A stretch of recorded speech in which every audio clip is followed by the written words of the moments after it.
Paz e luz, paz e amor, vocês estão sintonizados com a RAM. Eu sou seu radialista Aroni. Estamos lendo o livro O Sublime Peregrino, do mestre Ramatiz, psicografado pelo médium Hercílio Mães. Capítulo 27. Os últimos dias da vida de Jesus. Pergunta: e quais foram os últimos momentos de Jesus junto à sua família ou em Nazaré? Ramatiz: antes de partir de Betânia para Jerusalém, Jesus desejou rever e despedir-se de sua mãe, de seus parentes e amigos mais íntimos, e assim dirigiu-se primeiramente a Nazaré. Já não opunha dúvida de que jamais voltaria para sua querida cidade, onde vivera sua infância agitada e modelara seus sonhos de redenção do gênero humano. Sentia antecipadamente no imo da alma a saudade da paisagem colorida, do povo hospitaleiro e dos lagos serenos. O seu infinito amor e perene ternura faziam-no vibrar intimamente com todas as coisas e seres que o rodeavam. No entanto, a própria família se lhe tornava cada vez mais hostil e estranha, pois nesse último retorno a Nazaré teve uma das piores acolhidas por parte de seus irmãos e parentes, que há tempo já haviam se reunido a fim de impedir Jesus na continuidade das pregações cada vez mais perigosas. Finalmente conseguiu reunir todos os membros da sua parentela carnal e os exortou a que seguissem o caminho do Senhor, desapegando-se dos bens do mundo, pois advertia que jamais voltaria de Jerusalém, visto estar disposto a dar sua vida pela sobrevivência de sua obra. De princípio, só despertou o ar irônico dos irmãos mais velhos, filhos de Débora, primeira esposa de José, o que o fez parecer um estranho no seu próprio lar. Mas assim que firmou estar disposto a morrer pela causa cristã e que iria a Jerusalém submeter-se à prova de fogo, enfrentando o sacerdócio do templo e os esbirros do sinédrio, foi acremente censurado por suas ideias perigosas, por sua ofensiva à lei e à tradição hebraica. Acusaram-no de vagabundo das estradas, profeta comandando uma corte de malandros e andrajosos que havia fugido dos deveres do homem comum, não cooperando no sustento do lar, abandonando sua mãe viúva. Efraim, o membro mais rico da família, que movimentava bens de raiz e especulava com moedas da Galileia, dono de boas propriedades rurais, foi o mais insultoso, ameaçando interditar Jesus por considerá-lo um demente que punha em perigo a tranquilidade da família na sua obstinação contra o sacerdócio judeu e autoridades romanas. Ele temia desesperadamente que seus bens pudessem ser sequestrados, conforme acontecia quando a justiça hebraica ou romana exigia da própria família a cobertura de prejuízos causados por algum membro sedicioso. Jesus manteve-se silencioso durante a discussão ante as censuras de seus parentes e irmãos fortemente influenciados por Efraim, os quais pareciam julgá-lo num tribunal doméstico. Mostrou-se conformado, pois ali começava realmente suas dores e sua paixão, na forma daquelas censuras, insultos e ameaças de seus próprios familiares. Estava cansado, pobremente vestido, e seu rosto não escondia a tristeza da ausência de afetos dos seus próprios consanguíneos, que não podiam compreendê-lo quanto ao seu apaixonado devotamento ao bem da humanidade. É certo que nenhum ressentimento se fazia no seu coração, pois entendia perfeitamente que eles não estavam em condições espirituais para viverem uma existência liberta de interesses e paixões. Apenas Tiago, irmão de Maria, e seu tio, que frequentemente conversava com Jesus e sempre se revelara companheiro incondicional até os últimos dias, procurava justificá-lo perante os demais irmãos, cunhados e cunhadas, temerosos da hostilidade de Jerusalém. Tiago, seu irmão menor, num assomo de entusiasmo e contrariando a vontade dos mais velhos, ali mesmo jurou acompanhar Jesus até Jerusalém e ajudá-lo a divulgar os princípios da obra cristã. Jesus descansou 2 dias no seio do lar, pois pretendia antecipar-se em Jerusalém uma semana antes da Páscoa. Apesar da hostilidade de seus parentes mais exaltados, ele ainda gozou de um bom lenitivo por parte de suas irmãs, principalmente Ana, que muito se afinava com ele. Trataram-no com muito carinho, como é mais próprio dos sentimentos brandos e acessíveis da fêmea, chegando a interessar-se por suas ideias e a desejarem-lhe êxito em Jerusalém. É certo que não podiam entender o sentido místico e profundamente espiritual de sua obra messiânica, empreendida sem qualquer objetivo utilitário. Em doce colóquio com essas irmãs queridas e sua mãe, que fortemente influenciada por Efraim, desaprovava o prosseguimento das pregações, Jesus recuperou-se na sua emotividade abatida e o ânimo ânimo já se mostrava em suas faces. Maria também se comovera após ouvir as ternas palavras de seu filho querido e a dramática narrativa do que significava aquela marcha a Jerusalém para a consolidação do cristianismo libertador dos pecados humanos. Não era mulher de grandes recursos intelectivos, mas possuía os melhores sentimentos do mundo. Por isso, candidamente, ela também fez sentidas exortações a Jesus para permanecer no lar, em companhia da família, e abandonar suas ideias perigosas e sonhos irrealizáveis. Lembrou-lhe a antiga oferta de Efraim, que lhe daria o comando de alguns bens da Galileia do Norte, ou administração no suprimento das barcaças dos lagos, evitando assim quaisquer dificuldades ou perseguições contra a família, por parte do Sinédrio ou das autoridades romanas. Jesus ouvia silencioso aquela exortação amorosa de sua adorada mãe, mas não se deixou persuadir e abandonar a sua viagem a Jerusalém. Através de sua elevada cortesia espiritual, fez-lhe ver o motivo por que conseguira sobreviver no mundo hostil da matéria e relembrou-lhe os primeiros dias de infância, quando sua alma já havia abdicado de todos os bens da vida para servir ao Senhor em espírito. Aquilo era próprio do seu temperamento espiritual e ele jamais vivia em função de qualquer benefício ou gozo pessoal. A sua aventura provinha somente desse sonho e ideal de semear a felicidade nos corações alheios. Resistindo a todos os apelos das irmãs e de sua mãe, às ameaças e aos insultos dos demais parentes, Jesus decidiu-se a partir, tendo no dia anterior combinado com seus discípulos e outros companheiros para o esperarem na zona sul, à saída da cidade. A sua despedida foi entremeada de apodos e ditos ferinos de seus familiares despeitados ou enraivecidos,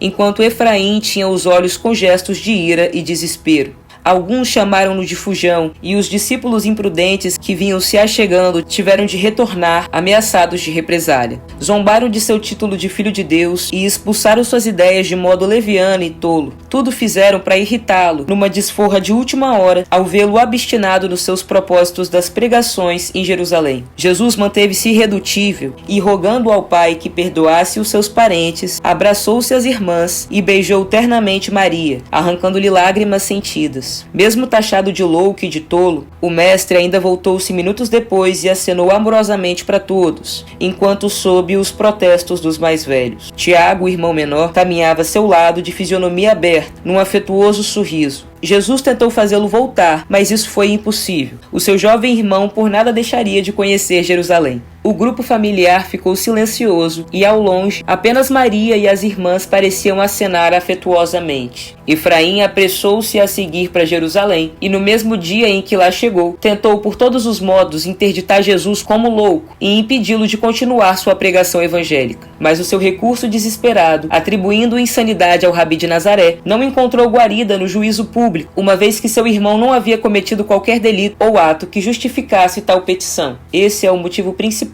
porque Jesus guardou extraordinário silêncio durante o seu interrogatório e julgamento, tudo fazendo para ser o único culpado, a fim de resguardar de qualquer acusação pública a sua família terrena, tão atemorizada, pois quando os juízes indagaram dos seus ascendentes, respondeu-lhes laconicamente que não tinha irmãos nem parentes.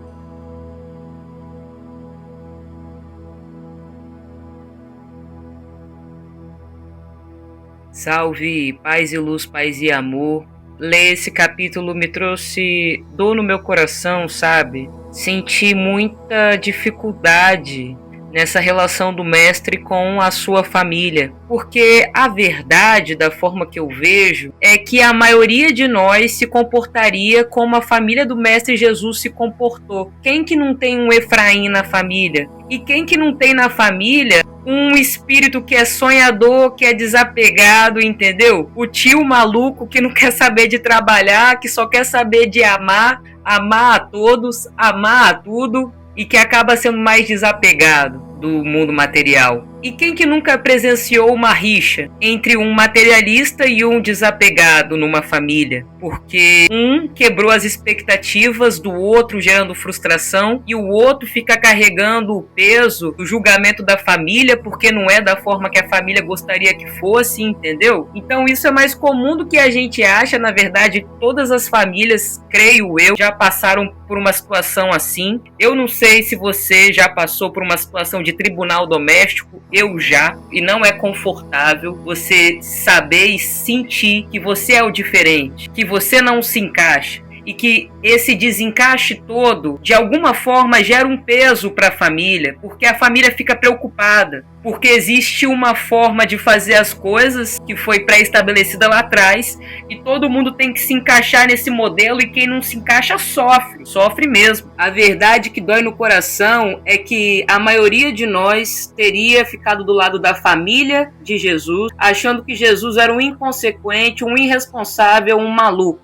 E isso é muito delicado, porque quando se é um espírito messiânico, quando se tem uma missão para realizar nessa terra, a sua autoconfiança tem que ser muito forte. O propósito que te move, a sua conexão com essa chama. Porque uma hora ou outra você vai precisar confrontar o status quo.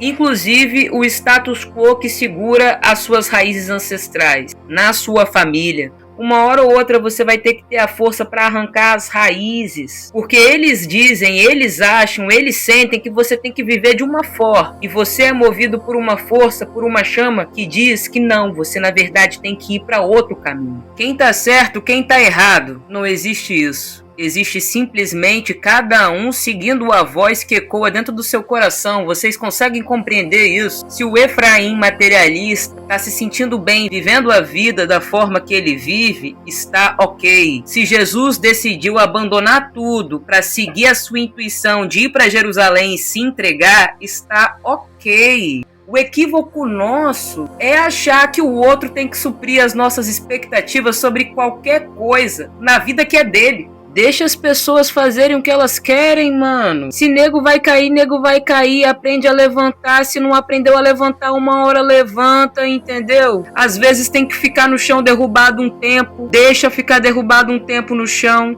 Todos nós aqui estamos profundamente, cada um no seu processo. E isso tem que ser respeitado, entendeu? A gente quer se meter demais na vida que é do outro. E às vezes a gente deixa de viver com plenitude e profundidade a nossa própria vida, porque a gente está preocupado com a vida do outro, com as escolhas do outro. E isso em família é muito comum. Agora, através desse capítulo, eu consigo perceber que a nossa sociedade ainda não desenvolveu a sensibilidade para compreender um ser como Jesus. Todos nós somos assassinos do Mestre Jesus, entendeu? Se aparecesse um Jesus hoje, a gente ia querer matar, a gente ia taxar como vagabundo, não iria compreender, a gente ia tirar sarro, a gente ia agir da mesma forma preconceituosa e intolerante que agiu a sua própria família e que agiu muitos lá atrás que tinham uma posição política e religiosa contrária ao Mestre. Realmente sinto que o Jesus que a gente cultua hoje é o Jesus que os romanos criaram, não é o Jesus peregrino, nazareno, porque esse Jesus, entendeu? Esse filho de Jajá Rastafari, esse filho de Deus,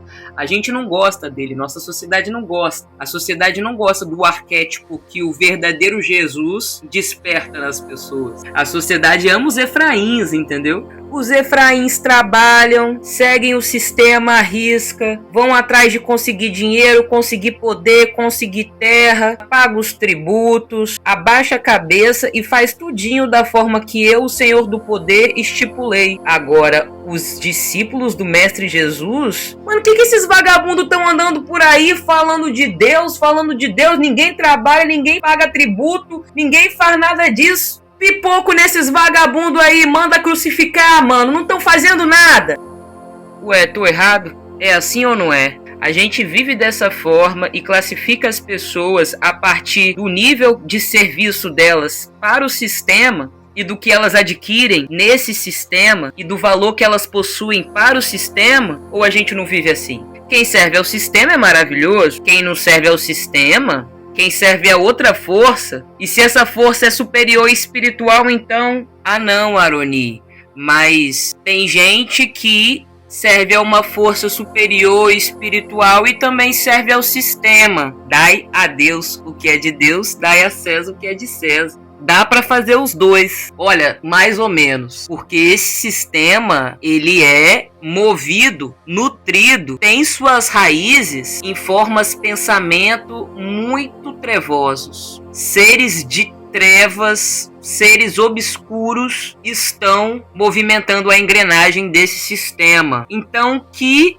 espiritualidade é essa que serve ao sistema ao invés de tentar confrontá-lo? Para você ver, Jesus foi assassinado lá atrás porque ele sofreu perseguição dos poderosos que eram a linha de frente do sistema religioso da época. Ele sofreu perseguição porque ele estava na busca de passar para a galera uma mensagem espiritual de libertação, enquanto os poderosos que estavam na linha de frente do sistema religioso da época se beneficiavam com a escravização dos judeus. Então, que religião é essa? Que poder religioso é esse? Que espiritualidade é essa? Que não confronta o sistema, que se beneficia com a escravização dos irmãos, com a alienação dos irmãos. Muito trabalho para fazer, viu? Em nome do nosso grandioso Mestre Jesus, dos grandes mestres e de Deus. Muito trabalho para fazer nesse planeta. Que Deus nos abençoe. Eu sou seu radialista Aroni. Vocês estão sintonizados com a Rádio Andrômeda. Câmbio desligo.